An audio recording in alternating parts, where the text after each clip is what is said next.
안녕하세요. 승리한사 가족 여러분. 오늘은 다니엘서 12장 1절 말씀입니다. 다니엘서 43번째, 43번째 강좌로 제목은 대환란이란 제목입니다. 승리하는 삶은 말씀 중심 예배 중심의 성경 전문 교사를 양성하기 위해서 만들어진 성경 공부 교재입니다. 2016년 9월 저희들은 다니엘서 7장에서 12장까지의 말씀을 함께 나누고 있습니다. 승리하는 삶은 발행이신 박유일 목사님의 구속서로 조망한 성경 연수 강해집 다니엘서 2권을 통해서 편집되어 있고요. 저희들 지난주에 마지막 위크 스터디를 진행을 했었죠. 이 내용을 통해서 우리가 묵상하고 있는 내용은 다니엘서를 통해서 우리에게 주시고자 하시는 하나님의 말씀이 무엇인가 하는 것입니다. 이 부분은 그 어느 장보다 12장에 강력하게 기록이 되어 있습니다. 저희들이 12장의 내용을 보면서 대환란에 대한 내용의 핵심은 무엇인지, 그 이후에 우리에게 가르쳐주는 부활의 놀라움은 무엇인지, 그리고 다니엘로 하여금 이것을 남기게 한 이유는 무엇인지, 이것이 지금 예언서 전체의 말씀 7장에서부터 12장까지의 말씀의 중심 사상인과 동시에 1장에서 12장까지의 중심 사상일 수 있고 성경 전체의 중심 사상 중에 하나입니다. 이것은 무엇인가? 우리로 하여금 계승하여서 말씀을 기록하고 지키고 전함으로써 하나님 나라의 복음을 확장하는 겁니다. 이거는 예수님께서 승천하시면서 우리에게 주셨던 그 명령과도 일맥상통합니다. 성경을 왜 주셨나요? 첫 번째, 우리에게 구원의 계획을 선포하게 하십니다. 두 번째, 이 구원의 계획을 전하게 하십니다.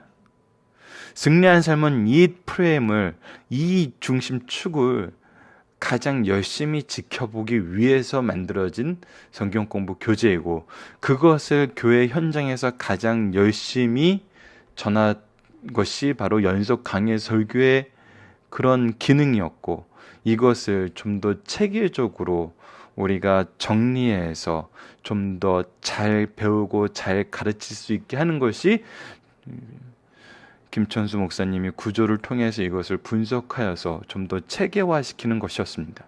이것을 정말 박유일 목사님이 강해집을 집필하시고 김천수 목사님이 이것을 보강하면서 좀 더 체계적으로 우리에게 보여주기 위한 이 구조를 항상 소개해주고, 이것을 이제 저희들이 매일매일 데일리 학습이라는, 데일리 스터디라는 측면에서 매일매일의 말씀으로 나눠서 말씀을 여러분들 삶에, 여러분들의 생활에, 또 여러분들의 이 배우고 계승하는 일에 끌어들이고 있는 것이 지금 우리 승리하는 삶의 모습입니다. 이제 12장 말씀을 통해서 우리가 왜 이렇게 많은 분들의 열정과 함께 정말 인생을 이 말씀을 위해 헌신해 오셨던 분들, 박유일 목사님, 또 김천수 목사님 등, 또 저는 이것을 편집을 하면서 많은 분들이 이 부분에 대해서 관심을 가지고 이 부분에 대해서 정말 핵심적인 그 진리의 말씀, 영적 풍요로움을 공급해 주시는 분들이 많거든요. 여러분들, 이것은 정말 오늘 적용하기 문제하고도 연결이 됩니다.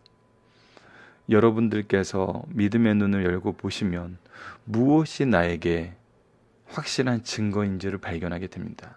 이것은, 재미있는 것은 죄악된 세대에 발견하기 어려울 것 같은데 더 쉽게 발견하고 더 분명하게 발견하는 모습이에요. 이 부분을 지금 막상 들으시는 분들은 이게 지금 무슨 말인가 잘 이해가 안 되겠지만, 책을 이미 한번 보신 분들은 적용하기 문제가 무엇이었고 우리 살펴보기 문제가 무엇이었는지 아시는 분들은 아마 어느 정도 감을 잡으시고, 승리하는 삶 리더분들은 이 부분에 대해서 아마 어느 정도 공감이 되실 거예요. 자, 오늘은 단 한 절입니다. 단 한 절. 왜 우리가 단 한 절로 이 오늘의 내용을 구성을 했냐면, 조금 전에 설명드렸던 거예요.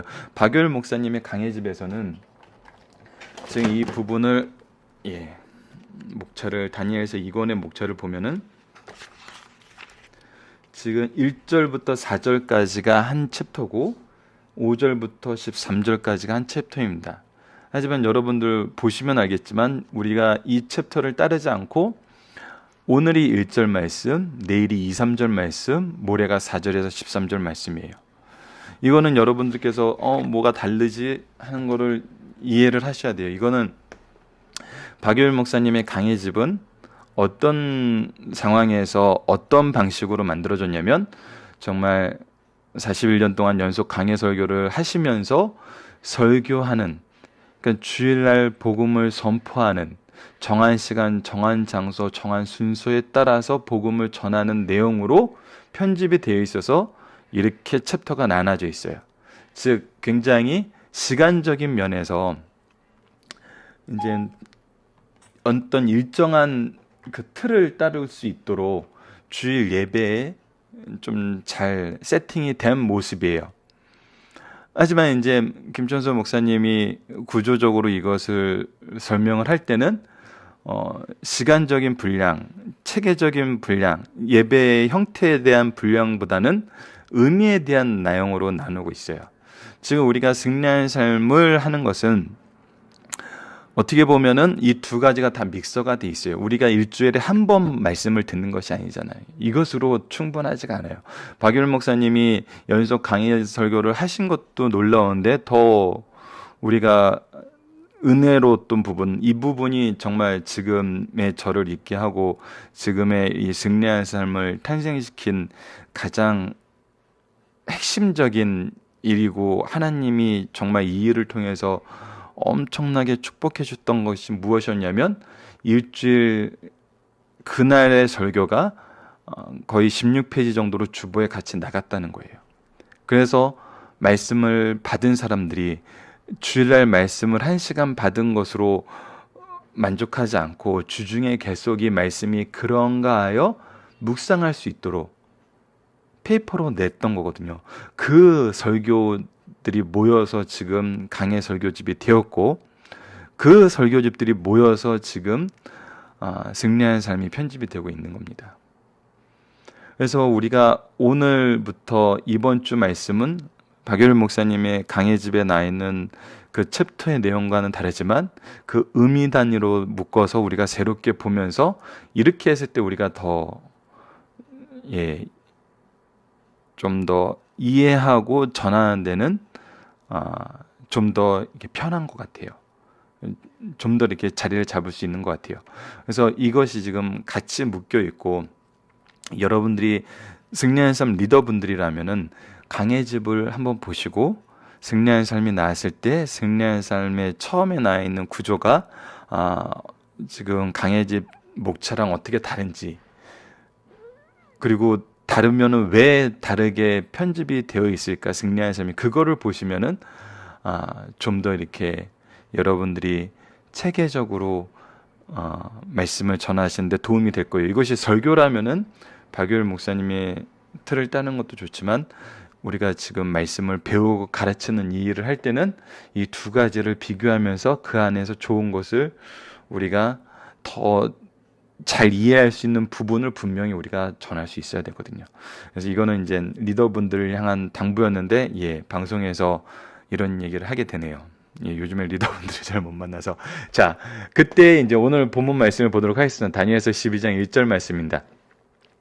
그때 내 민족을 호위하는 큰 군주 미가엘이 일어날 것이요 또 환란이 있으리니 이는 개국 이래로 그때없는 환란일 것이니라. 자, 보세요. 오늘은 환란이라는 단어가 2번 등장합니다. 근데 이 환란의 단어가 나오기 전에 선언되었던 건 뭐냐면 내 민족을 호위하는 큰 군주 미가엘이 일어날 것이라. 즉 환란 전에 이미 준비해 놓던 하나님의 장치가 있고, 물론 이 모든 계획은 하나님께서 모든 일 전에 미리 준비하심이에요. 우리가 사도행전을 묵상할 때 하나님의 준비하심, 하나님의 일하심의 영역에 대해서 우리가 정말 지속적으로 끈질기게 이 부분을 묵상했었어요. 그래서 우리가 정말 두려워할 게 없음을 사도행전의 그 역사를 통해서도 우리가 확인했거든요. 근데 여기서도 구약에서도 동일하게 이것이 우리가 끈질기게 묵상하면 이것이 너무나 많이 보여요. 하나님께서 미리 준비하시고 함께 일하시고 결과를 이루시는, 결국은 하나님의 영역이 아닌 부분이 없어요. 그래서 우리가 은혜라고 고백할 수 있는 거거든요. 이거는 고백할 수밖에 없도록 만드세요. 그래서 그 환난 전에 이미 미가엘로 하여금 그 민족을 호위하게 하셨고, 그 환난이 닥친 후에 어떤 일이 있냐면, 이 환난 과정 속에서도, 환난 이후에도 무슨 일이 일어나냐면, 내 백성 중에 책에 기록된 모든 자가 구원을 받을 것이라. 이 책을 요한계시록에서 우리는 분명히 생명책이라는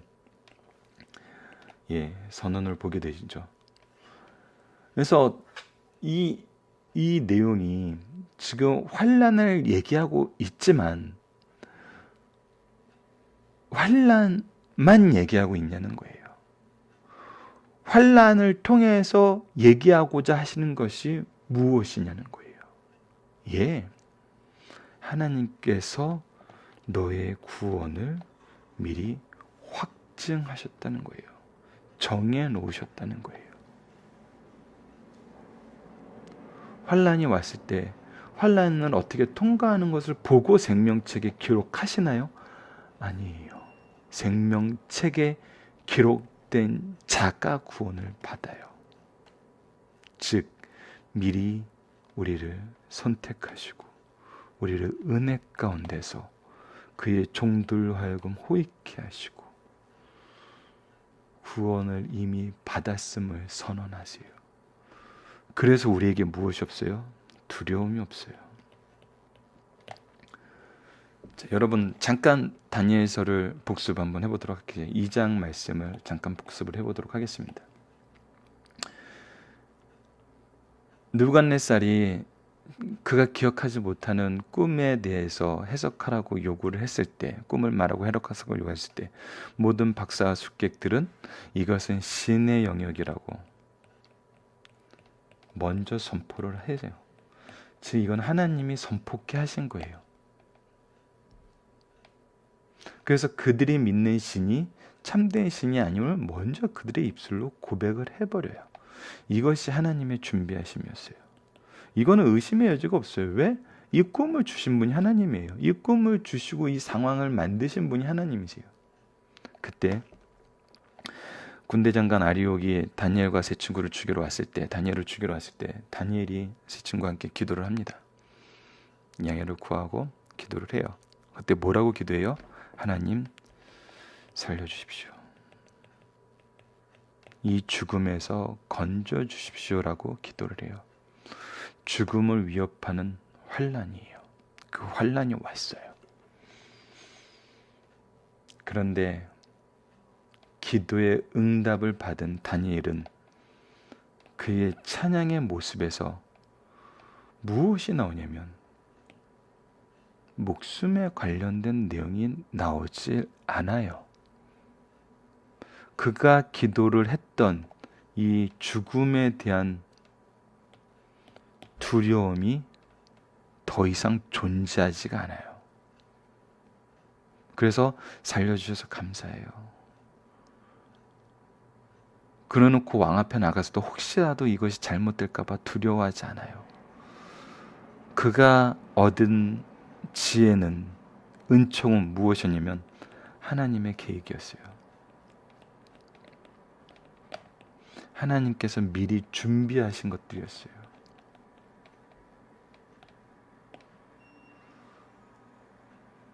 그래서 그에겐 두려움이 사라져요. 더 이상 세상의 환경이 나를 자주하지 못한다는 걸 알아요. 하나님의 능력만 나타나요. 그때 우리가 지금 이 말씀을 볼 때 마치 두려움을 극복하게 하시기 위해서 주신 말씀이고, 우리에게 이 기도의 제목이 있을 때 위로하는 말씀이 맞아요. 하지만 우리가 이 다니엘서 전체를 통해서, 성경 전체를 통해서 하나님의 계획과 준비하심과 역사하심과 결과를 이끄시는 그것을 보게 됐을 때는 우리는 더 이상 이 안에 머물러 있잖아요. 하나님의 영광을 선포해요. 하나님의 능력, 하나님의 계획의 통로가 돼요. 그래서 왕 앞에 나아갈 때 그에게는 목숨에 대한 두려움은 더 이상 존재하지 않았습니다. 그가 철저하게 자기를 낮추고 하나님을 드러내게 되는데, 이것은 단순히 겸손의 표현에 머물러 있지 않아요. 지금 다니엘이 하고자 하는 일은 무엇이냐면, 자기를 철저하게 낮추고 하나님의 계획을 얘기함으로써 느부갓네살이 무엇을 깨닫게 되냐면, 당신이 하나님의 계획 아래에 있음을 깨닫게 만들어요.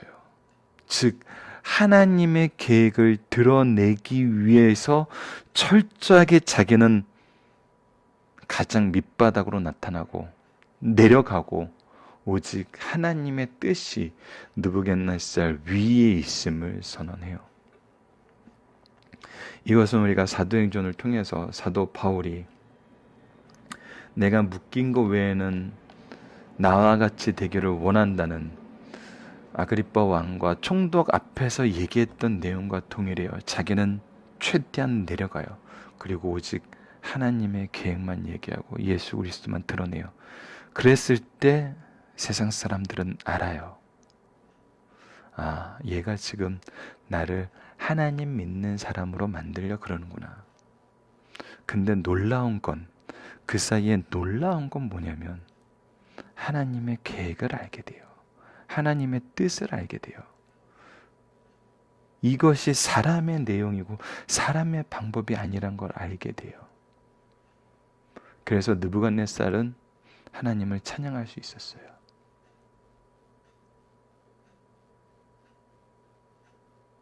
바울을 신문했던 사람들은 바울의 무죄를 확신할 수 있었어요.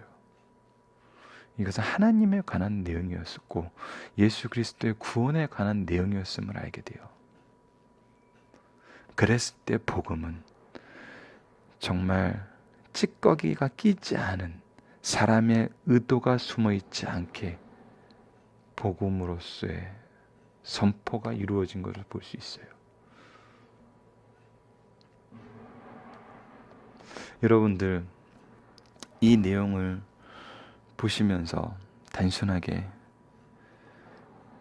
건 아니에요. 이것조차도 우리에겐 너무나 놀라운 은혜예요. 하지만 승리한 삶 리더라면은 말씀을 배우고 전하기 위해서 하나님께서 선택하셔서 이 말씀의 은혜를 먼저 받은 분들이라면은 다니엘서와 사도행전과 성경 전체를 통해서 이 복음이 우리를 어떻게 변화시켰고 이 복음을 전하게 하시는 하나님의 방법을 우리의 믿음의 조상이었던 다니엘과 사도 바울을 통해서 확인할 수 있었어야 돼요. 그리고 이 확인한 이 방법으로 우리가 복음을 전해야 돼요. 이것이 오늘 적용하기 문제에 굉장히 중요한 키를 우리에게 전해주고 있는 부분입니다. 자, 본문 묵상하기는 한 절이기 때문에 상중하로 나눴어요. 자, 첫 번째 상 부분입니다. 하나님은 우리를 어떻게 지키시나요? 미리 군주 미가엘을, 천사의 존재의 의미에 대해서 우리가 바로 알아야 돼요. 이거는 이제 히브리서에서 참 제가 의도한 게 아닌데도 저도 이럴 때는 정말 말씀의 은혜의 풍성함을 정말 깊이 있게 경험하게 되는 것 같아요. 우리가 사도행전과 마태복음이 이 다니엘서를 공부하는데 얼마나 큰 도움이 되는 걸 깨닫잖아요. 그리고 다니엘서를 지금 이렇게 강좌로 나누다 보니까 히브리서의 내용이 얼마나 또 더 많은 은혜를 주기 위해서 다니엘서를 먼저 경험하게 하셨는지 하나님의 계획을 보게 돼요. 이건 말씀이 정말 우리가 되도록이면 박유일 목사님이 가르쳤던 것처럼 신구약을 교차로 보라는 이 내용을 토대로 올해는 좀 제 사족이 들어갔어요. 정말 다니엘서와 히브리서를 우리 리더분들뿐만 아니라 제가 가르치는 모든 이 아이들하고 나누고 싶었어요. 특히 중동부, 지금은 중고등부 이렇게 제가 함께 맡고 있는데 정말 나에게 너무나 큰 빛이 되었던 이 두 말씀, 다니엘서과 히브리서, 이 두 말씀을 정말 나누고 싶어서 그냥 제 사견으로 정말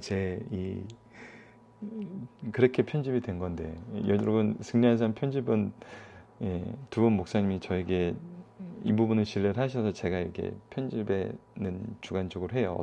어떤 말씀을 보겠습니다라는 것은. 근데 이것이 정말 얼마나 크게 연결되는지 우리가 보게 되거든요. 천사에 대해서, 천사를 숭배하는 것에 대해서 이것이 얼마나 어리석은 것인지 우리가 히브리서 초반부터 배우게 돼요. 여러분들 다음 달 말씀도 함께 기대하면서 봐주세요. 그래서 이거는 하나님께서 우리를 위해서 준비하신 존재면 준비를 통해서 우리를 서포트하기 위한, 섬기기 위한 존재들임을 우리에게 분명히 보여줘요. 그리고 준비된 그 창조의 목적에 맞게 하나님께서는 사용하고 계시는 걸 볼 수 있어요. 자, 우리가 받은 환란은 어떤 환란인가요? 근데 환란이 있으리니 이는 개국일에 그때 없던 환란이, 우리가 이 환란의 부분에 대해서는 어제 말씀을 통해서 우리가 확인을 했어요. 적그리스도들이 우리를 어떻게 괴롭히게 되는지를 우리가 분명히 봤어요.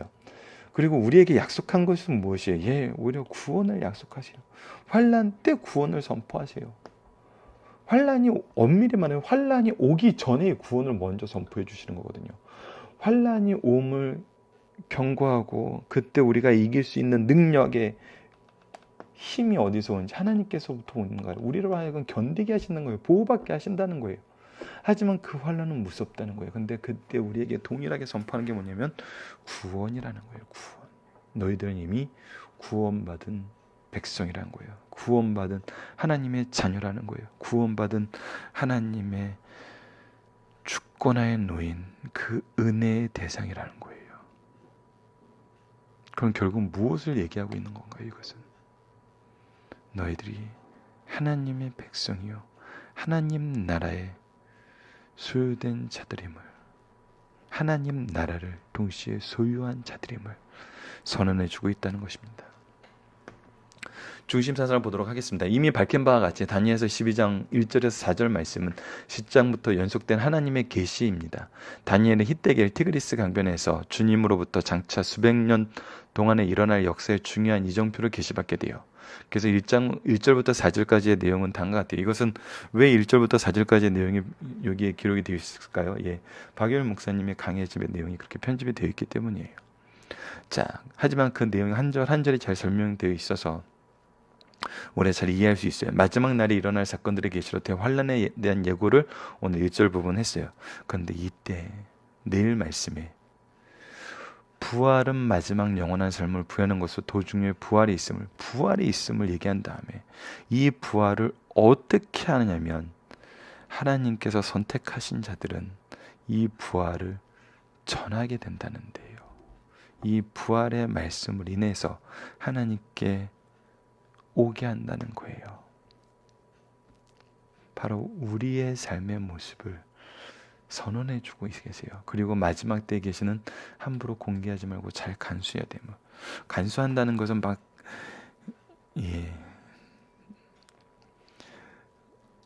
비밀로 지키라는 그런 의미가 아니에요. 기록하여서 계승하라는 거예요. 그래서 이 부분이 이제 한글로 번역이 되었을 때 우리가 한 번 정도는 다시 설명해 줘야 되는 부분이에요. 믿는 사람들끼리 지켜 이게 아니에요. 잘 간수하라는 것은 사도들의 행동의 통해처럼 말씀을 있는 그대로 전하는 거예요. 함부로 공개한다는 것은 오히려 어떤 부분에 대한 주의라고 우리가 봐야 되냐면 이단들처럼 이것을 자기 자의대로 해석을 해서 자기의 입맛에 맞는 것만 전하는 거예요. 다니엘서 5장에서부터 뒤에 13절까지는 그 부분에 대한 경고가 오히려 더 많은 부분을 차지하고 있는 것처럼 보이기도 해요. 무슨 내용이죠? 이게 언제죠? 사람들이 원하는 내용을 얘기하고 내가 궁금해하는 내용에 포커스를 두는 것에 대해서 주님은 우리에게 어떠한 내용을 얘기하고 있는지 우리가 이제 마지막 날 금요일 날 확인하게 됩니다. 자, 중시사상을 본격적으로 보도록 하겠습니다. 대환란 중에 있어 구원의 역사입니다. 여기서 그때는 언제를 가리킵니까? 어느 한 시대를 말하는 것이 아니라 한 시대에 중점을 두면서 전체를 말하고 있어요. 그때에 관한 여러 가지 견해를 살펴봅시다. 바로 이 내용이에요. 대표적인 내용이 이렇게 있고, 이것은 우리 개인의 역사에도 있고, 이제 우리는 바라보는 예수님의 재림 때도 이것을 바라보게, 이 재림 때를 바라보는 말씀으로도 바라돼요. 첫 번째는 적그리스도의 상징인 안티오쿠스 에피파네스로 말미암아 유대인들이 겪는 최악의 민족의 환란기를 가르쳐요. 이것은 지금 11장에서 이 부분의 내용을 계속 선언하고 있기 때문에 이거는 의심의 여지가 없어요. 근데 이러한 것이 언제 다시 일어나냐면 예루살렘 멸망 때 AD 70년을 가르쳐요. 이것은 왜 이때로 기억할 수 있냐면, 이때로 우리가 말씀을 드릴 수 있냐면, 예수님께서 말세 때를 얘기했던 그 성전 파괴의 역사, 그것은 다니엘서의 맥락과 연결되면서 AD 70년경에 또 이루어졌잖아요. 그리고 이것은 이미 요한계시록을 통해서 이미 선언된 말씀, 세상의 마지막 때 일어날 환란 때를 가르치는 내용으로 우리가 볼 수 있어요. 여러분, 근데 굉장히 재밌는 것이 뭐냐면, 우리가 다니엘서의 역사서를 통해서 보게 되었던 그 말씀의 그 계시의 방법이 뭐였어요? 반복적이면서도 깊이 있게. 특징은 뭐예요? 이 말씀이 이루어진 것을 확인함으로써 앞으로 이루어질 부분도 우리가 믿을 수 있게 하는 거였어요. 자, 여러분, 이것을 보세요. 다니엘서의 말씀은 어떻게 됐어요? 이루어졌어요. 예수님 오시기 전에 이루어졌어요. 그래서 이 말씀이 이 중간기의 유대인들에게 굉장히 큰 위로와 힘을 줬음을 우리가 이미 다니엘서 앞부분에서 상고를 했어요. 묵상을 했어요. 자, 이 말씀을 인용한 예수 그리스도의 말씀이 계셨고, 또 마지막 때의 예고가 있었어요. 그래서 마지막 때를 가르치는 말씀이었어요. 자, 지금 다니엘의 예언은 그 시대를 얘기하면서 동시에 예수님이 오실 마지막 때를 얘기해요. 그래서 이 시대가 이루어졌어요. 그러면서도 이 마지막 때의 말씀이 있어요. 예수님이 오셨어요. 예수님이 예수님이 오셔서 이 시대에 있을 말세의 징조를 얘기하면서 무엇을 얘기했어요? 마지막 때를 얘기했어요. 어떻게 됐어요? 좀 더 구체적으로 얘기가 됐어요. 그래서 마지막 때를 기다리게 했어요. 그리고 요한계시록의 말씀이 기록되면서 어떻게 돼요? 더 구체화돼요. 그리고 마지막 때를 얘기하세요. 이걸 통해서 우리가 무엇을 볼 수 있냐면, 우리 개인의 역사에서도 이 종말의 때가 있고, 이 시대 역사에서도 종말의 때가 있고, 마지막 최종적인 역사의 종말의 때가 있음을 우리가 보게 돼요. 그래서 이 말씀이 완성된 이후에 무엇을 보게 돼요? 이것이 우리 개인의 종말과 이 시대의 종말과 마지막 역사의 종말에 일어남을 알고, 이 말씀이 지금 현재 우리에게 임하고 있는 말씀인 것을 우리가 믿고 경험하고 의지하게 돼요. 이것이 정말 예언의 말씀의 특징이거든요. 반복적으로 얘기하면서 깊이 있게 얘기하시는 것. 이것이 신구약을 연결해서 계속 우리에게 보여주고 있어요. 이런 환란의 때의 인간의 역사는 악에 의해서 파괴되고 지배되는 듯하지만 두려워하거나 낙심할 필요가 없다. 왜냐하면 이것도 하나님의 섭리하에서 지배되고 있기 때문이다. 그 구체적인 증거는 무엇일까요? 바로 다음과 같은 것입니다. 그때 내 백성 중에 채로 기록된 자가 구원을 받을 것이라. 이 책은 생명책입니다. 이것은 출애굽기 32장 33절에도 나타나고 계시록 20장 12절에도 나타나요. 하나님께서 이 부분에 대해서 분명히 가르쳐주고 있어요. 하나님께 속한 백성들의 이름은 하늘책에 적혀 있어요. 주님께서도 제자들에게 귀신들이 너희에게 항복하는 것으로 기뻐하지 말고 너희 이름이 하늘에 기록된 것으로 기뻐하라고 누가복음에서 말씀하고 계세요. 누구든지 생명책에 기록되지 못한 자는 불못에 던져지라고도 하셨어요. 우리들의 이름이 생명책에 기록되었다는 것은 무엇을 뜻할까요? 첫 번째, 성도의 구원이 하나님의 영원하신 계획 속에 들어갔다는 것을 얘기해요.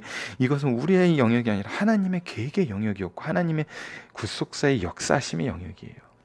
우리는 그 은혜의 수혜자일 뿐이에요. 값없이 이것을 소유한 것뿐이에요. 둘째, 성도가 하나님의 예정 속에 인침을 받았던 것을 의미해요.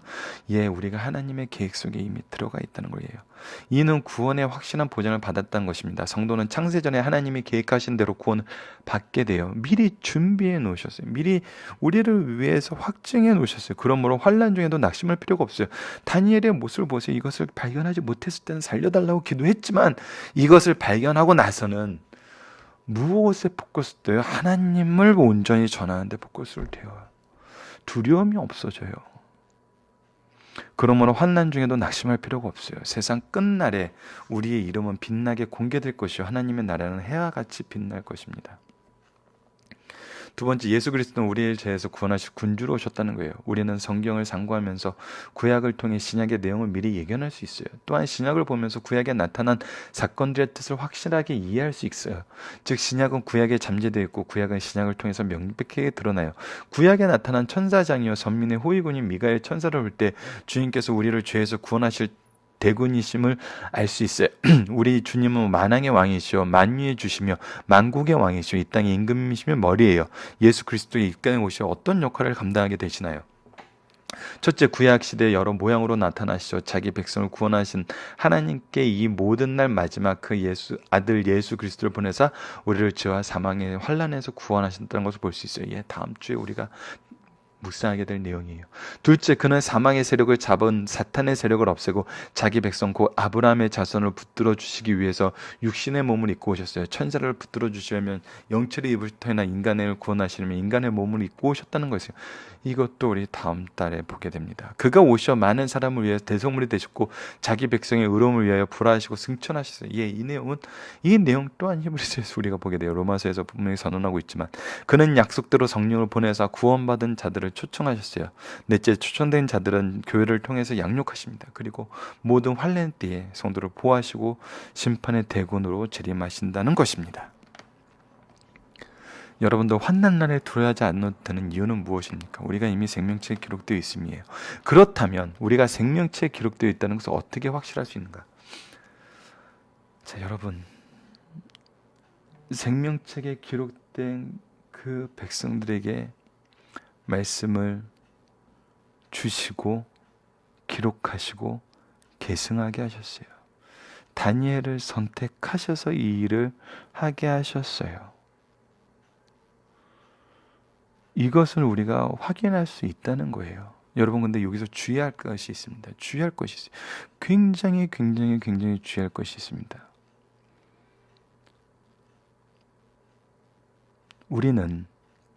우리가 이렇게 복음을 듣고 믿고 전하게 되는 것을 통해서 우리가 이 생명책에 기록됐다는 것을 확신을 해요. 근데 성령께서는 여러 가지 여러 모양으로 이건을 확신시켜 주세요. 제가 왜 다니엘의 모습을 통해서 우리가 배워야 되는 것이 적용하기에 굉장히 중요하냐고 얘기했던 부분이 바로 이 부분이에요. 여러분, 그럼 우리처럼 말씀을 받고 기뻐하고 전하지 않는 사람들은 이 확신이 없는 것인가요? 아니에요. 이 확신을 얻게 하시는 것은 여러 가지 여러 모양으로 하나님께서 주시는 성령의 역사이고 성령의 영역이에요. 우리가 해야 되는 것은 무엇이냐는 거예요. 우리 스스로가 이 생명책에 기록되었다는 확신은 하나님과의 관계를 통해서 우리가 얻게 되는 내용이에요. 이것을 우리가 판단할 수 있는 내용은 아니에요.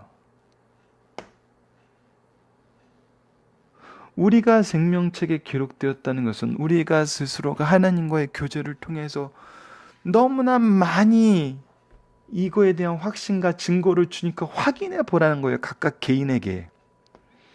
너무나 많이 주셨어요. 저는 대표적인 것이 이 말씀을 배우게 하시고 이 말씀을 믿음의 스승이며 부모인 박효일 목사님을 통해서 이렇게 주셨고, 내가 이 배경 안에서 신앙생활을 해왔고 이것을 또 이러한 방식으로 계승하게 하시는 하나님의 역사하심과 계획하심과 이것을 이루시는 하나님의 방법을 경험했기 때문에 저는 예, 생명체에 기록된 확신이 있어요.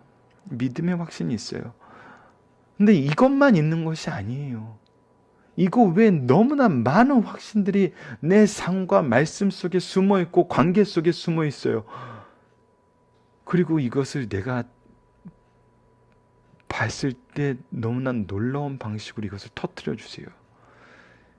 생명체에 기록됐다는 확신을 정말 불꽃이 터지는 것을 보는 것처럼 탄성을 자아내면서 보게 하세요. 그래서 우리 주위에 너무나 많아요, 여러분. 너무나 많아요. 이것을 확인하게 하세요. 확신하게 하세요.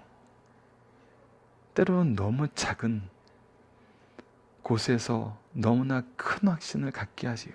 이것이 바로 하나님이세요. 하나님의 역사심이세요.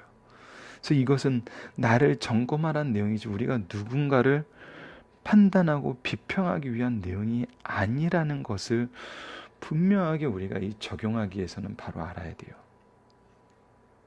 그렇다면 아까 이 장을 왜 소개했느냐? 우리가 이 믿음의 확신은 전해야 돼요. 전해지는 거예요. 전하게 하시기 위해서 우리에게 말씀과 성령의 역사를 허락하셨어요. 그때 우리의 자세라는 거예요. 우리는 최대한 낮춰야 돼요. 최대한 낮춰야 돼요. 우리가 절대 드러나지 않은 그 모습으로 낮춰야 돼요. 다니엘의 모습은 그것을 보여줘요. 사도들의 모습은 그것을 보여줘요. 예수님의 모습은 그것을 보여주셨어요. 그리고 무엇이 선언되게 하세요? 모든 것이 하나님의 계획 아래에 있다는 것을. 아무리 높은 느부갓네살 왕이라도 하나님의 계획 아래에 있음을 선언하게 하세요. 경험하게 하세요. 우리의 선포를 통해서 그것을 그들이 경험하게 돼요. 그래서 우리는 그 어떠한 비천함이라도 들어가요. 우리의 비천함이 오히려 하나님 말씀에 이 놀라움을 선포하게 되거든요. 결과는 뭐예요? 느부갓네살이 하나님을 발견하고 우리를 높여요. 아그리빠 왕과 총독이 하나님의 높임을 통해서 사도 바울이 죄 없음을 선포하게 하죠. 예. 우리가 높아지고 우리의 무죄가 증명되는 것은 하나님의 역사라는 거예요. 성령의 역사라는 거예요. 우리의 자세는 낮아짐이라는 겁니다. 다니엘서를 통해서 이건 다시 한번 선포되고 있다는 거예요. 우리가 절대 재판관이 되어서는 안 됩니다. 재판관이 되려 하는 순간 무엇에 입사이냐면 거짓에 입사이고 위선에 입사예요.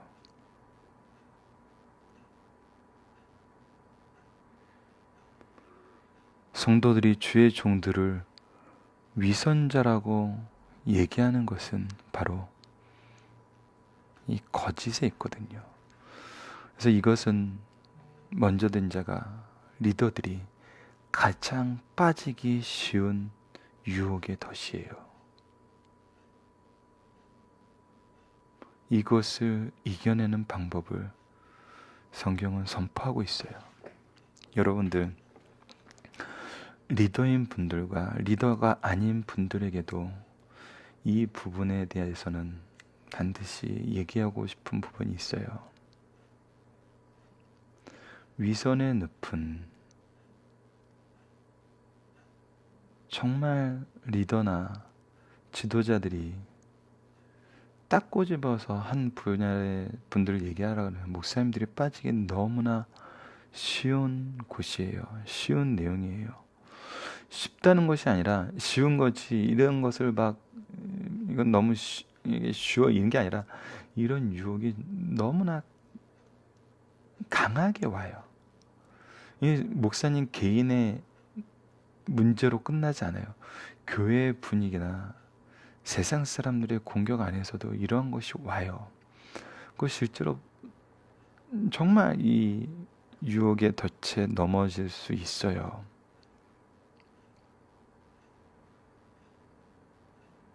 근데 여러분,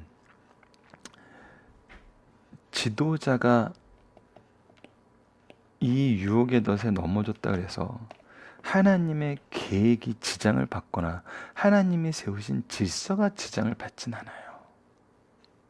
그 얘기는 뭐냐면, 그래도 하나님의 뜻은 이루어지고 하나님이 교회의 통치와 교회의 치리와 교회의 방향을 나가게 하는 하나님의 질서는 여전히 유지되고 있다는 거예요. 즉, 우리가 이런 것을 봤을 때 우리가 이러한 것으로 하나님의 질서와 하나님의 종들을 비난하고 그들을 부인하는 어떤 이유로 삼아서는 안 된다는 거예요. 모든 것을 신원하시는 분은 하나님이세요. 우리는 하나님께 이것을 맡기면 돼요. 하나님께 맡기세요. 하나님께 울부짖으시고 하나님께 얘기하세요. 그랬을 때 하나님이 우리를 쓰세요. 그랬을 때 하나님께서 회복시키세요. 그리고 우리의 기도를 들으세요. 그것이 우리의 지도자를 회복시키는 방법으로 가는 것이 우리 선택된 백성들의 기도의 제목이에요. 그를 저주하는 기도로 가는 거는 그거는 하나님이 원하시는 방법이 아니에요. 하지만 저는 사도행전 얘기를 굉장히 많이 하면서 세상적으로 이 부분에 대해서 비난하는 분들하고 많이 토의하는데 정말 너무나 명확한 답변이라 이 부분에 대해서는 부인하시는 분이 없어요. 이 부분에 대해서는 반론을 제기하는 분이 없었어요. 우리 영적 지도자들이 중요해. 근데 영적 지도자들이 회개하지 못해. 이거는 그들이 잘못된 거야. 이들은 이것이 비난받아야 될 일이야. 근데 너희들은 왜 자꾸 비난하지 말라 그래? 우리 기독교가 잘 되려면 그들을 비난하고 그들을 고쳤어야지. 아니면 물러나게 해야지. 여러분들 사도행전에서 누가 역사의 주인공이었고 하나님이 쓰시는 분들은 누구였어요? 바로 예수님의 12 제자를 통해서 세우신 사도들이었어요. 가룟 유다만 제갈 길로 갔고 나머지는 보선해서 세웠고 추가해서 사도 바울도 또 많은 사람들이 사도라는 직함과 부르심을 받으면서 일했어요. 이거는 원사도권과 분명히 지도자로서 사도로 불렸던 것은 또 우리 승리하는 삶 리더들은 그 부분은 구분하고 전할 수 있고 그 부분에 대해서 또 바르게 가르칠 수 있어야 되지만 어쨌거나 그 당시에 우리가 지금 현대 사회적으로 얘기했던 종교 지도자들은 누구였어요? 대제사장들이었어요. 사회 지도층 인사들이었어요. 그들이 회개했나요? 하나님이 그들을 중심으로 역사하셨나요? 아니라는 거예요. 예수님의 제자들이 예루살렘 교회를 설립하면서 그들을 비난하는데 그들의 열정과 그들의 인생의 목표를 두었나요? 아니에요. 예수님의 전하는 거고 예수님을 전할 때 그것을 막는 종교 지도자들에게 뭐라고 얘기했어요? 우리가 하나님의 말씀을 듣는 것과 너의 말을 듣는 것 무엇이 옳은가 분별하라고 얘기했어요. 그래서 하나님의 말씀이 선포되었어요, 오히려. 그리고 그 모든 것에 대해서는 하나님께 맡기고 무엇에 집중했어요? 예수 그리스도의 복음을 전하는 데 집중했어요. 여러분들, 그래서 교회가 어려움이 있을 때, 특히 영적 지도자들로 인해서 어려움이 있을 때 참된 그 교회의 하나님 역사의 주인공들은 무엇을 하냐면 말씀을 전하는 데 더 집중을 해요. 말씀을 전하는 데 더 집중을 해요. 말씀을 배우고 가르치는 일에 더 집중을 해요. 그러면 하나님이 그들을 통해서 지도자들을 회복시키시든지 그들을 통해서 그 교회를 회복시켜요.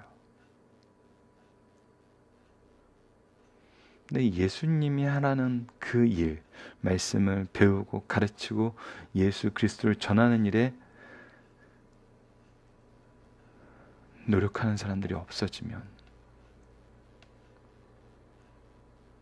하나님의 역사의 중심은 다른 곳으로 옮겨져요.